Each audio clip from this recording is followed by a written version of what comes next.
Hey guys, Billy Epperhart here. Thanks for tuning in and watching the vlog. We'll talk today about how to write a book and get it published. And we get that question sometimes here in our office about, and just recently I've had 2 of my books in hardback published. And that means you have a real publisher and not just something you do. It's easy today, by the way, to do self-publishing, and I just want to say there's nothing wrong with self-publishing because that's a good way to get your message out. But you know, most books actually sell less than 500 copies, just so you know that. So one of the first things that you do when it comes to writing a book is, number one, you need to be an expert, know something about the particular subject you're writing on, and be able to have at least about 200 pages worth of content, something around there, 150 to 200 pages, because the average good book, if you take this one here that I brought here on Change, you see how thin it is. Most of the publishers want your books to be about that thick when it comes to actually publishing. This is the hardback on Change Mastery. And basically it's about 300 words per page, 250 to 300 words per page. So if you have a document, for example, that's got 30,000 words, and that's 100 pages of content.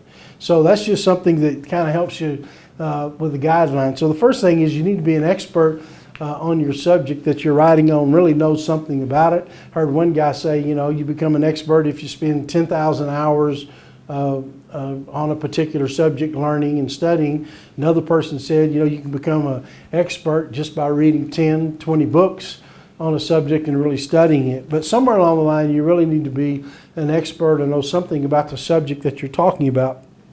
And then secondly, and I think this is critically important, it's important that you have a platform. And one of the things today with social media, publishers will actually look at your social media page and some of your other things that you're doing to see what kind of platform you actually have. So sometimes it's a platform you build, for example, in your social media. I had a good friend of mine whose books were published by Wiley Publishing, the -- business publisher in America, actually in the world, Wiley is.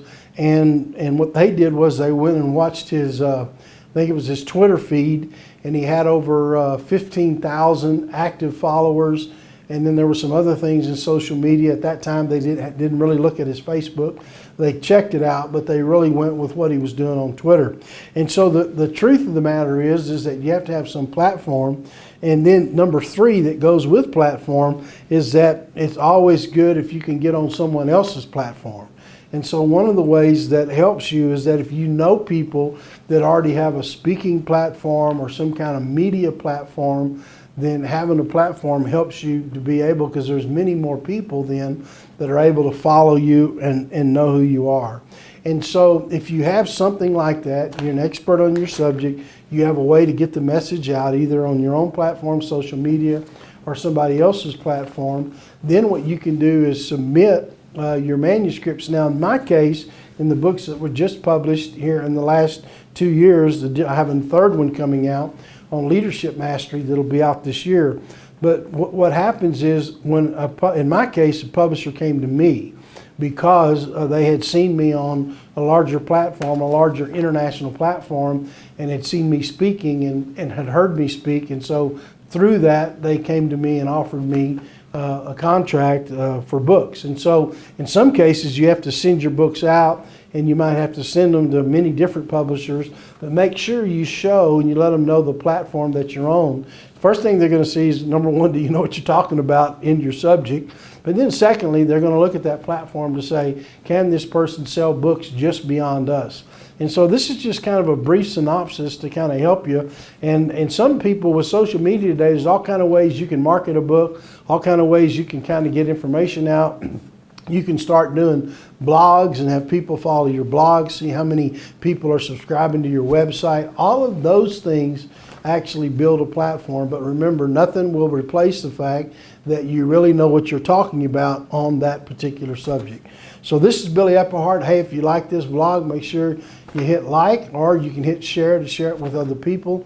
So we appreciate you watching the vlog, and we'll see you right back here on another video. Thanks. Bye-bye.